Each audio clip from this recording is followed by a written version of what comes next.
우리나라는 뭐 잘 아시다시피 노인 연령층의 자살 사망률이 OECD 국가 중 항상 1위였고, 그러다 보니 노인 자살률에 많이 매몰돼서 많은 사회적 문제로 이야기돼 왔고, 연구도 이제 그런 방식으로 많이 이루어져 왔어요. 일본이 노인 자살 사망률이 굉장히 높았다가 2005년부터 조금씩 떨어지기 시작해서 지금은 거의 청년 자살률과 같은, 그러니까 플랫한 상황을 보이고 있어요. 그 자살 사망을 하고자 했던 고 연령 그룹들이 너무 초고령화가 돼서 대부분 사망을 하셔서 사라졌어요. 그 세대가 사라져버린 거예요. 그 세대가 누구냐 하면 이제 일본 제국주의 때 전쟁을 참전했던 그 세대들이거든요. 그래서 그 패망한 국가를 견뎌야 했던 청년들, 그 청년들이 계속적으로 우울증에 시달렸고 쭉 연령이 이제 지날 때까지 계속 높은 자살 사망률을 보였던 거예요. 늙을 때까지. 그거를 우리는 코호트 효과라고 불러요. 우리나라의 그런 코호트 효과가 똑같이 있나를 이제 봤는데 20, 30대 청년이었습니다. 일본 전후 세대 청년들이 그랬듯이 나이가 들수록 계속 높은 자살률을 보일 수밖에 없는, 몸속에 유전자처럼 코딩된 무엇인가가 있다라는 것이 이제 분석 결과 나타났습니다. 그런데 더 놀라웠던 건 전통적으로 남성이 자살 사망률이 높다고 말씀드렸는데 심지어는 1.5배에서 2배까지 차이가 나거든요. 남성 자살 사망률이 높은 게. 근데 유독 우리나라 청년들 그 세대만 여성 자살률이 높아요. 남성보다 훨씬 심각했습니다. 예.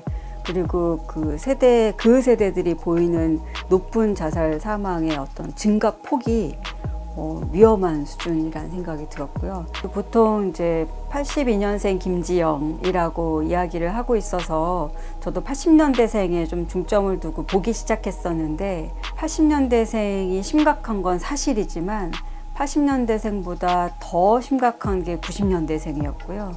90년대생 중에서도 90년대 후반생들로 갈수록 더 자살 사망률이 높아졌는데, 이제 80년대생의 엄마 세대인 1950년대생들과 비교했을 때 80년대생이 거의 5배 정도, 그다음에 90년대생이 거의 7배 정도의 차이가 났어요. 결국은 엄마들보다 딸들이 20대에 자살을 선택할 그런 삶의 조건이라는 것이 5배 증가했다라는 거잖아요.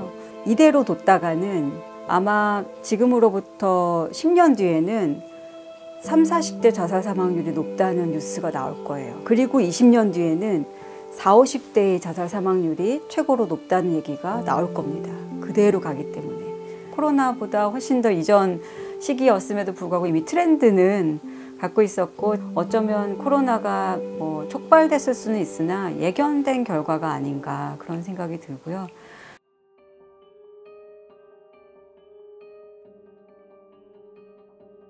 1997 외환위기 이후로 한국의 노동시장에 2개의 문이 생겼다고 말씀드리고 싶어요. 하나는 정규직 문, 하나는 이제 비정규직 문인데, 2000년도 경제위기가 조금 이제 극복됐다는 시점에서 여성 임금 근로자 중에 69%가 비정규직으로 이미 바뀌어버린 거예요. 남성의 41%도 작은 수치는 아닌데, 여성은 3명 중에 2명이 자기가 문을 열었는데 그게 비정규직 문이라고 하는 거죠. 2008년 금융위기 이후에는 다시 어떻게 바뀌었느냐, 여성의 비정규직 시장이 또 바뀌어요. 무엇으로? 시간제로.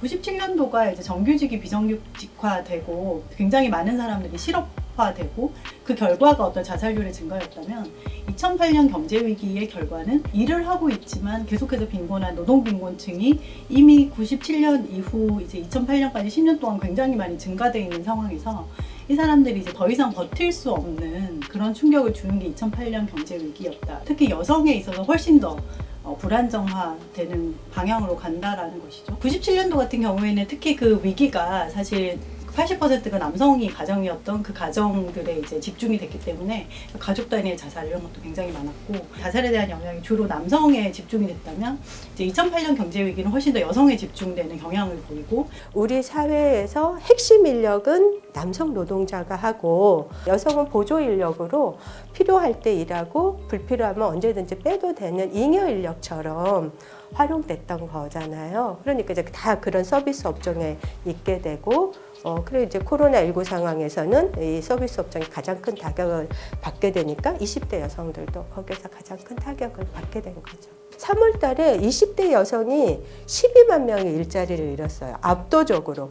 그런데 조용하더라고요. 이렇게 조용한 학살이 다시 또 이렇게 반복되는, 그러니까 어떤 우리 사회가 위기에 대응하는 방식이 저는 굉장히 가부장적인 방식이다라고 생각이 들어요.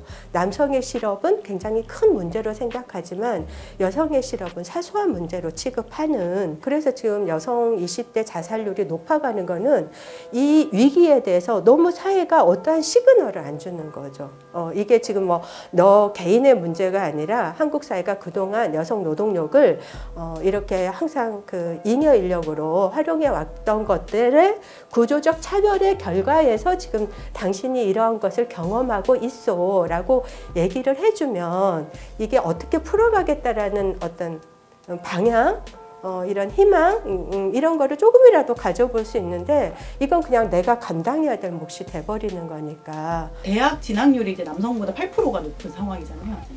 이 부분이 이제 노동시장에서의 지위를 포함한 사회적인 지위로 트랜슬레이션 되지 않는다는 거예요. 한국의 여성은 딱 그 위치에 있거든요.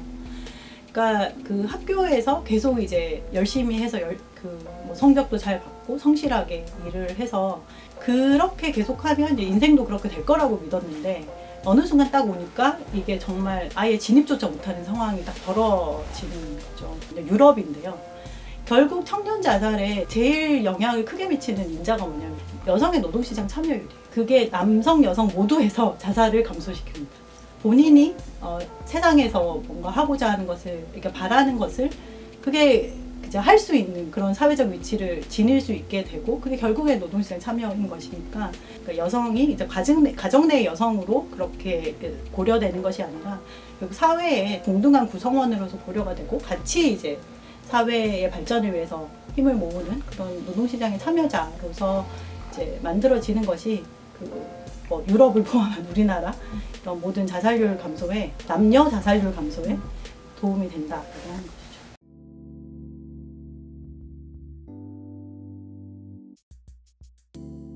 우리나라의 대부분의 보장제도라는 것도 그렇고 지원제도라는 것도 그렇고 특정 자격 기준을 인정받아야 되고 또는 제도권 내로 들어와야 이제 지원을 해주는 방식이에요.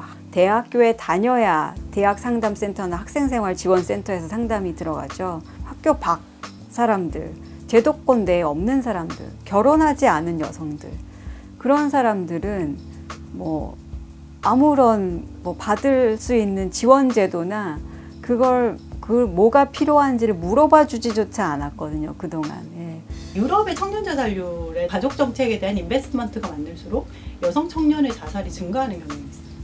이게 되게 놀라운데 아동수당 이런 것들 다 포함해서 이제 가족이 어떻게 잘 유지되고 발전할 수 있도록 도와주는 그런 정책들인 건데 이게 사실 이제 가족을 형성하지 할 생각이 없거나 형성하지 않은 사람들한테는 전혀 도움이 되지 않는 거죠. 그러니까 그런 위치에 있는 이 20대들이 굉장히 많고 지금 사실 비혼도 굉장히 많고 그래서 다른 식으로 이 여성분들의 노동시장 참여 이런 것들을 위해서 투자돼야 될 그런 재원들이 이제 가족과 관련된 부분으로 이렇게 들어가면서 결국 이 여성 자살률이 오히려 높아지는, 청년 여성 자살률이 높아지는 그런 경향을 좀 보이는 측면도 있습니다. 자살 사망이라는 것은 우리가 예방이 훨씬 중요하고 또 그 우울증이라는 것이 자살과 연결되어 있긴 하지만 우울증 치료만이 자살 예방 정책은 아니거든요. 우리 사회 전체의 분위기, 문화 그런 것들을 변화시키는 것이 또 자살 예방 정책이기도 합니다. 특히 20대 여성에서 많이 발생하는 거는 성폭력과 관련된 부분, 데이트 폭력 관련된 부분, 또 이제 같은 직장이라 하더라도 젊은 여성이기 때문에 겪어야 되는 어떤 성적 모멸감이라던가 그 안에서의 따돌림, 나이 많은 여성이라고 없는 건 아니지만 그래도 제일 그런 교류가 활발하게 일어나는 나이기 때문에 그런 부분들이 있고, 그러니까 노동시장이라고 하는 것에 이제 20대 여성의 특징도 있지만, 그러니까 20대 여성으로서 이 사회에 살면서 겪어야만 하는 어떤 폭력성이라고 하는 부분도 있고, 그것이 다른 어느 때보다 사실은 그 강남역 사건 이후에 굉장히 이제 크게 대두가 됐었고, 그러한 흐름에 대해서 20대 여성들이 그렇게 이제 열렬하게 반응하는 이유는 삶에서 그런 것들을 너무 많이 느끼기 때문에 그런 것 같아요. 그래서 특히 이게 20대에 취약한 여성이라고 하는 것들이 가져다 두는 이 사람들이 이제 처해야 하는 사회적 환경을 좀 고려를 하고 거기에 대한 좀 선제적인 대응들을 하는 것도 굉장히 중요한 문제가 됩니다.